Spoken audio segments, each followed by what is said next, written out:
HarperVia and HarperAudio present Miss Caroline Bingley, Private Investigator, a novel by Kelly Gardiner and Sharmini Kumar, performed by Shaheen Khan. Chapter 1.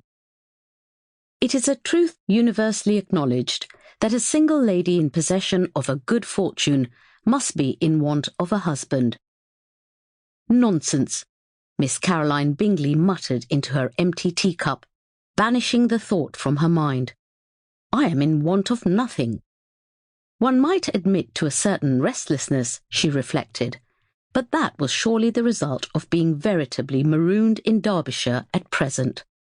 She had promised to spend an entire month with her brother, Charles, and his wife, to admire their new estate. She adored them both, but after weeks of country dances, unvarying society, and conversation devoted utterly to window furnishings and nursery arrangements, one was bound to become slightly— "I beg your pardon?"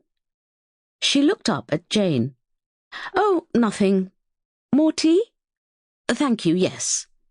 It had snowed overnight, and the terrace beyond the window was blanketed in pure white, a pleasing prospect, at least for those tucked up indoors with a merrily blazing fire.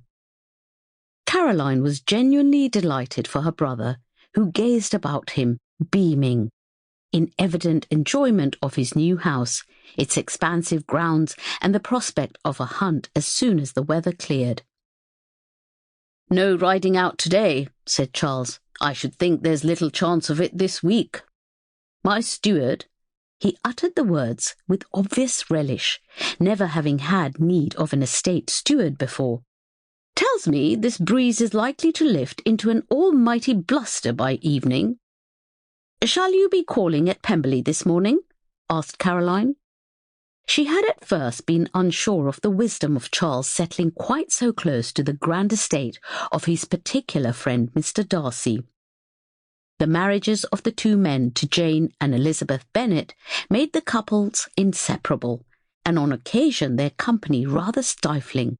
But the connection had also drawn her closer to Mr. Darcy's young sister, Georgiana, and the two women had become firm friends. "It is some days since you saw Mr. and Mrs. Darcy," she added. "Perhaps if the snow melts a little, we might both venture out. I do so wish to call on Georgiana. She seemed out of sorts when I saw her last."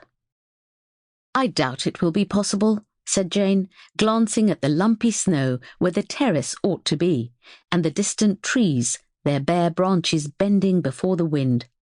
"But never mind. There is a great deal to do in the conservatory, and this afternoon I shall have to see to the curtains in the blue room." "We might try later," said Charles, who was nearly as weary of discussing drapes as his sister. "I will have the driveway cleared." Before he could ring for a footman, one appeared in the doorway. "A letter for Miss Bingley," he announced. "Mail?" Charles asked. "In this weather?" "A man from Pemberley delivered it just now, sir." "Excellent," said Charles. "There may be hope for some recreation after all." Caroline slid the letter from the tray and tore it open. She knew only too well who had scribbled her name on it. The note was hastily written and blotted, inside and out, the ink smudged badly. Charles and Jane watched closely as Caroline read it. "My dearest Caroline," it read, in Georgiana's distinctive hand. "You will, I'm sure, not blame me for what I have done, and see that it is for the best. Indeed, it is necessary. I trust that I can rely on your secrecy. By the time you read this, I will be on the coach to London." Caroline gasped, then clapped her hand over her mouth. "Is something amiss?" asked Jane. "Is Georgiana ill?" "It is nothing," Caroline said hastily. I put too much sugar in my tea, that is all." Her family were too well-mannered to question her further, and she continued to read her letter while Jane poured her a fresh cup of tea. "I have told my brother and Elizabeth that I will stay with you for some time. In my note I said that I would send for my clothes later, and so I dare say they will be sent to you today. I will write from town to tell you where to direct them." Sample complete. Ready to continue?